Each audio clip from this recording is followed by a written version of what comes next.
Hello student, पिछली class में हमने लिमिट का एप्सिलॉन डेल्टा डेफिनेशन देखे थे। ठीक है, और उसका एक एग्जांपल देखा था। ठीक है, आज हम उसी टॉपिक को थोड़ा सा आगे बढ़ाते हैं और उस टॉपिक में एक नए एग्जांपल देखेंगे। उससे पहले एक उसका एप्सिलॉन डेल्टा मेथड का डेफिनेशन एक बार और देख लेते हैं, क्योंकि इसमें कुछ नए सिंबल्स आए थे, जैसे एप्सिलॉन है, डेल है ना, देयर एग्जिस्ट है। तो इन सिंबल को थोड़ा सा समझना हमको पड़ता है। ठीक है, क्या देखे थे हमने कि फंक्शन हमारा कोई एफ ऑफ एक्स हमारा फंक्शन है, और एक्स मतलब एफ ऑफ एक्स का कोई फंक्शन है, और लिमिट क्या है एल। ठीक है, किसी x equals to a point पर, किसी point x is equals to a पर, है ना, फंक्शन का लिमिट अगर एल हम मान रहे हैं तो क्या होना चाहिए, उसको क्या होना चाहिए ये कि जो x और a का जो डिस्टेंस है अगर लेस देन एल है, डेल है, ठीक है, तो क्या होना चाहिए, एफ ऑफ एक्स और एल के बीच का डिफरेंस क्या होना चाहिए, लेस देन एप्सिलॉन। मतलब अगर किसी x equals to a point पर हमको लिमिट बतानी है ना, सपोज उसका लिमिट एल बता रहे हैं, हम क्लेम कर रहे हैं उसका लिमिट एल है, तो क्या होगा, कोई भी अगर हम चूज़ करते हैं, कोई भी अपने से चूज़ करते हैं ऐसा नंबर जो जीरो से बड़ा हो, सपोज उसको एप्सिलॉन नाम दे दिए, ठीक है, तो कोई भी हम नंबर चूज़ करेंगे जीरो से बड़ा, ठीक है, सपोज वो एप्सिलॉन है, तो हमको कम से कम एक ऐसा, मतलब कम से कम एक ऐसा देयर एग्जिस्ट, एक ऐसा टेल ज़रूर मिलेगा।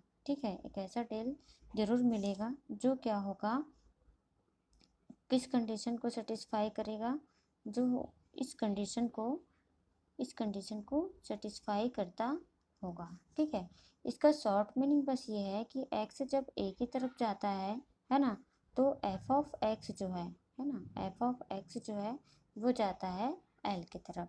ठीक है, जैसे जैसे x a की तरफ मूव करेगा, f ऑफ x जो है l की तरफ मूव करते जाता है। ठीक है, अब उसका एक एग्जांपल हमने देख लिया था पिछली क्लास में। ठीक है, उसके अब दूसरा एग्जांपल हम देखते हैं। इसका दूसरा एग्जांपल हम देख सकते हैं। सपोज ये एग्जांपल हमारे पास दिया हुआ है। ठीक है, इसको हमको बताना है फंक्शन क्या है हमारे पास फंक्शन जो है ये है sine limit x tending to zero x square sine one upon x is equal to zero, ये हमारे पास फंक्शन है, और उसका लिमिट क्या हो रहा है, जीरो है ना, और क्या x equal to a point पर उसका क्या बताना है, मतलब x equal to zero point पर इस फंक्शन की लिमिट क्या होगी, जीरो है, ये हमको प्रूफ करना है। ठीक है, तो एप्सिलॉन डेल्टा मेथड में क्या होता है, सपोज हमको इस कंडीशन को सेटिस्फाई, अगर हम इस कंडीशन को सेटिस्फाई कर देते हैं, ठीक है, तो हम बोलेंगे कि जो फंक्शन है, जो भी हमको गिवन फंक्शन है, ठीक है, उसका लिमिट क्या होगा, जीरो होगा।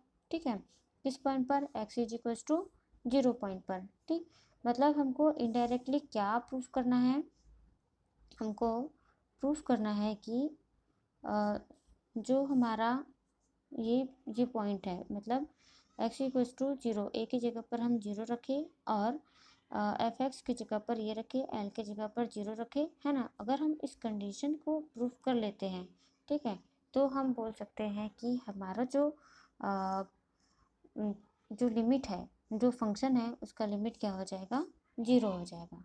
ठीक है, अब हम, जैसे मैंने आपको पिछली क्लास में बताया था कि जो है, ठीक है, हम ये लेके चलते हैं कि ये लेफ्ट हैंड साइड वाला जो भी वैल्यू है वो हमको गिवन है, और राइट हैंड साइड का जो भी वैल्यू है अगर हम वो लेके आ जाते हैं, है ना, हम ये प्रूफ कर देते हैं कि वो लेस देन एप्सिलॉन होगा, सॉरी ये एप्सिलॉन है, लेस देन एप्सिलॉन होगा।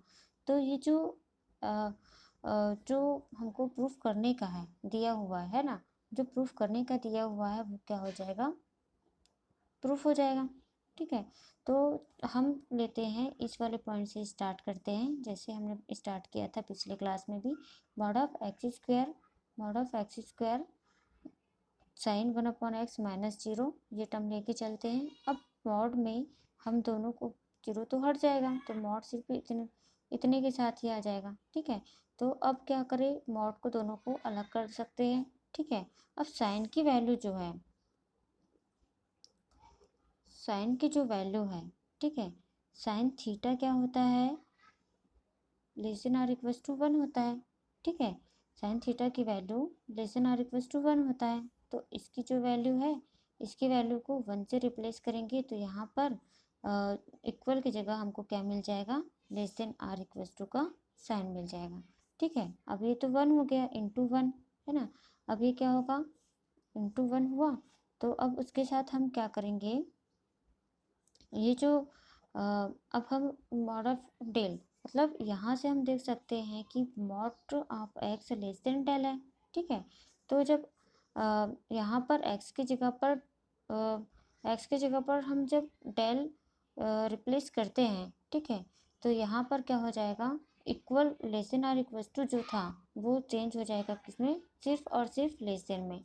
ठीक है, क्योंकि यहाँ पर ये जो है स्ट्रिक्टली लेस देन है ना, इक्वल नहीं है। तो जब हम एक्स को डेल से रिप्लेस करेंगे तो उसकी वैल्यू क्या होगी, स्ट्रिक्टली लेस देन हो जाएगी।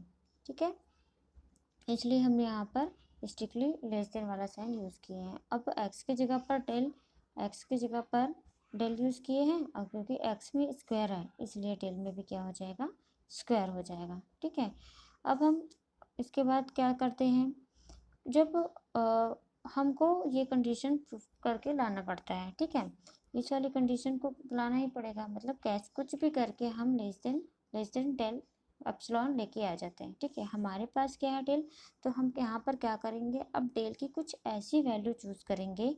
ठीक है, डेल की ऐसी वैल्यू चूज़ करेंगे कि हमको एप्सिलॉन मिल जाए। ठीक है, तो हम चूज़ करते हैं, जैसे यहाँ किया है, del is equals to under root epsilon, है ना। तो अंडर रूट एप्सिलॉन करेंगे तो अंडर रूट एप्सिलॉन करने से रूट और जो स्क्वायर है वो कट जाएगा। ठीक है, तो ये क्या हो जाएगा, एप्सिलॉन हो जाएगा।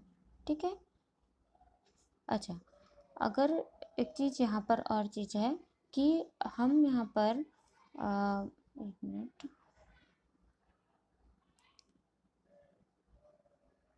हम यहाँ पर अगर देख सकते हैं कि जब हमने डेल को इससे रिप्लेस किया तो यहाँ पर इक्वल का साइन आया। इक्वल का मतलब डेल लेस देन के बाद इक्वल का साइन कैसे आ गया, है ना, ये दिमाग में आएगा। तो यहाँ पर लेस देन की जगह इक्वल का साइन इसलिए है क्योंकि यहाँ पर जो है जो डेल और रूट एप्सिलॉन है वो इक्वल मान रहे हैं, है ना। तो अगर हम इसके कंपेयर में इसको कंपेयर करेंगे, मतलब डेल स्क्वायर के कंपेयर में एप्सिलॉन को कंपेयर करेंगे तो वो इक्वल वैल्यू है ना, इक्वल वैल्यू है। बट अगर मैं डायरेक्टली इसके साथ लिखूं, किसके साथ, इसके साथ लिखूं, इसके साथ डेल को लिखूं, एप्सिलॉन को इसके साथ पूरे एप्सिलॉन को लिखूं, तो ये क्या हो जाएगा, लेस देन, क्योंकि ये जो वैल्यू थी वो डेल के लिए क्या था, लेस, मतलब डेल से लेस देन है ना। और क्योंकि डेल और एप्सिलॉन, है ना, डेल और एप्सिलॉन जो है वो दोनों क्या है, इक्वल वैल्यू है, मतलब रूट एप्सिलॉन इक्वल वैल्यू है ना। तो अगर मैं इसको यहाँ पर नहीं लिखती हूँ, है ना, अगर मैं ये जो वैल्यू है, ठीक है, इसको यहाँ पर लिखूँगी, इसको मतलब एप्सिलॉन के साथ लिखूँगी तो लेस देन एप्सिलॉन आएगा। ठीक है, बट अगर मैं इसको यहाँ पर नहीं लिख रही हूँ, ये जो चीज़ है इसको यहाँ पर नहीं लिख रही हूँ, तो जब तो हम सिर्फ इन दोनों के कंपैरिजन वाली बात कर रहे हैं, तो क्योंकि डेल और रूट एप्सिलॉन तो इक्वल है इसलिए यहाँ पर इक्वल साइन आया है। ठीक है, तो जब हम इसको एक स्टेप और आएगा जहाँ पर हम लिख सकते हैं, यहाँ पर हम ये भी लिख सकते हैं कि अगर यहाँ पर इस नेक्स्ट स्टेप में हम mod of x square sign 1/x ये कर दे और लेस देन एप्सिलॉन ये यहाँ पर हम एक लाइन जोड़ सकते हैं। ठीक है, तो इससे हमने क्या प्रूफ किया, हमने प्रूफ कर लिया कि जो हमको जो गिवन था फंक्शन है ना, उसकी लिमिट क्या हो जाएगी 0, क्योंकि हमने ये यूज़ किया है ना, कि mod of x less than del है यहाँ पर, है ना, और हम लेके आ गए कि जो हमारा फंक्शन है वो क्या है, लेस देन एप्सिलॉन। तो हमारा जब कभी भी ऐसी कंडीशन आती है कि इसको गिवन लेके चल रहे हैं और ये लेस देन एप्सिलॉन आ जाता है, ठीक है, तो हम बोलते हैं कि जो हमारा फंक्शन है उसका लिमिट जो दिया होता है वो करेक्ट होता है ना। तो जो फंक्शन है x is equals to 0 point पर क्या है, उसकी लिमिट जो होगी 0 हो जाएगी। Okay, thank you.